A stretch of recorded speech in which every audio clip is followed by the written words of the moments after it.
against the dollar, but more importantly against the euro. I wonder if anyone would comment on that.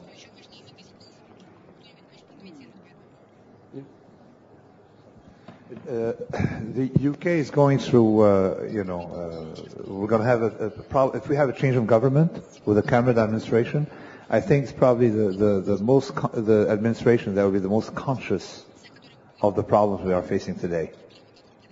They are extremely aware of the problems, and they're coming with a clean slate. It's not the fact that they're conservative, non-conservative, but they want to. And I know very well the administration. They want to reduce.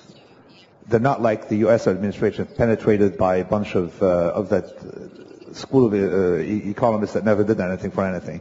They are aware of it, and they are a lot more to the ground and conscious of building a society that resists, like no too big to fail, so they don't depend on forecast. They actually have a program.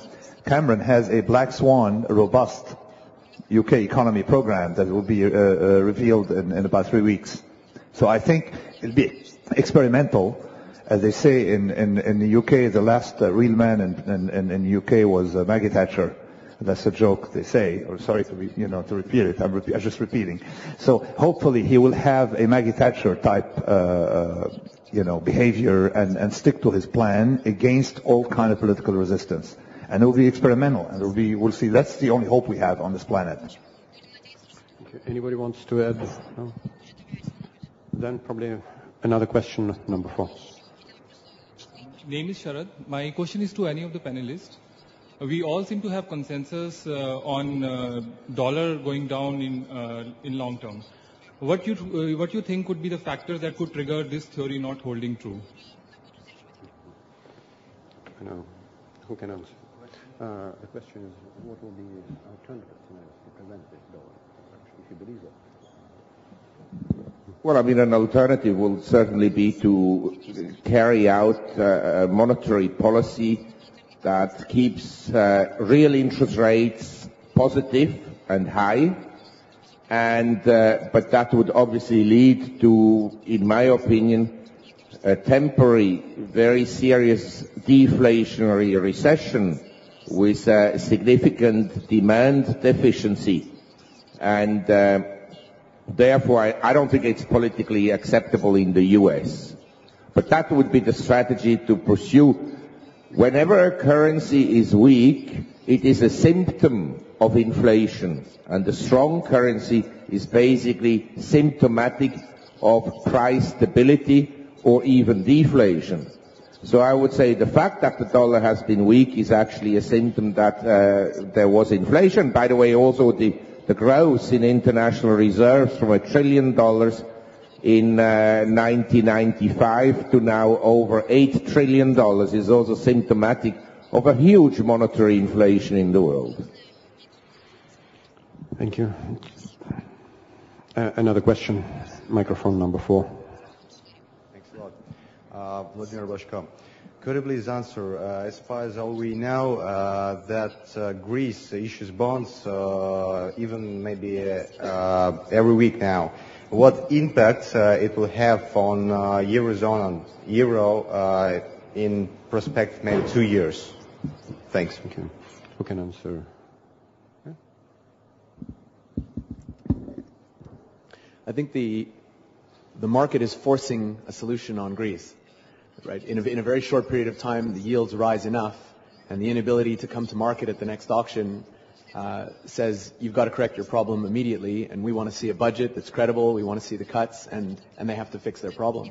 And that's actually something that can happen to address the previous question as well. What could turn around the fortunes of the U.S. and the path that they're on of destroying future generations' wealth as if the market says no more, and this could happen tomorrow. A crash in U.S. bonds, a huge rise in yields, a failed auction can happen in a week. And the market says, no more, you're not borrowing another dollar until we see a new budget that has 3% of GDP or less next year.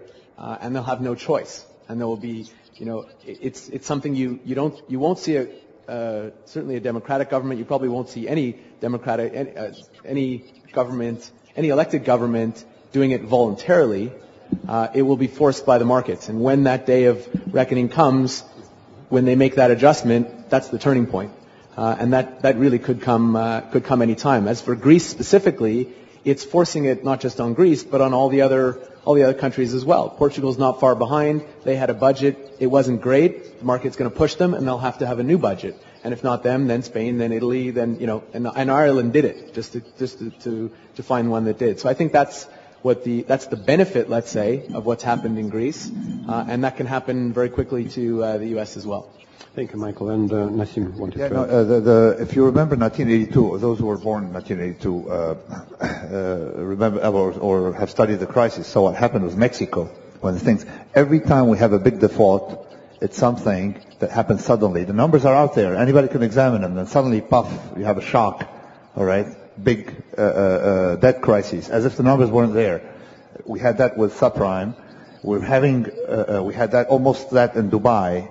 And every time the surprise is much more negative than people expect. So I think that in the case of Greece, it may trigger something very negative that we don't know in all these other countries. A lot worse than we're discussing now. Thank you. Any more questions? Go to microphone, please. Okay.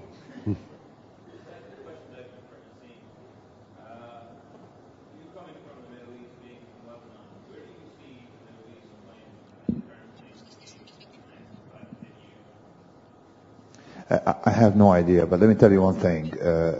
I look at the Western countries being corrupted by debt, too much debt, and of course Dubai, too much debt. But when you look at countries like Russia, countries like Canada, there are a lot of countries that have very low in debt level in the population, where you don't have these bad habits of debt, like Russia, which makes these countries a lot more robust. That's the only thing I can say. Without making a forecast, is that I'd rather invest in Syria than invest in Ireland, because Syria has no debt, because nobody would lend them in the past, and the population never learned to borrow. Okay, so it makes them robust against their will. Thank you, Nassim. And we have to close the session, but I also would like to ask one question, maybe Marc Faber. You mentioned that it's better to live in the ground, oil, mineral resources, and main thesis is the value of all money, not only dollar, of all currencies are going to zero. What the Russian government in particular should do in this situation, because as probably you know, there is a debate whether Russia needs to issue euro bonds to cover fiscal deficit this year. At the same time, they have, in my opinion, enough reserves in dollars and euros to cover the deficit for this year. What's the best strategy, issue or not issue euro bonds? Well, I think it would depend in what currency they issue the bonds. If they can issue in US dollars and the US dollar then depreciates, it's probably quite a good trade, rather than to sell the oil at a relatively low price, or what I would consider a relatively low price. So by all means, sell bonds. And since everybody will default, it won't matter in the end.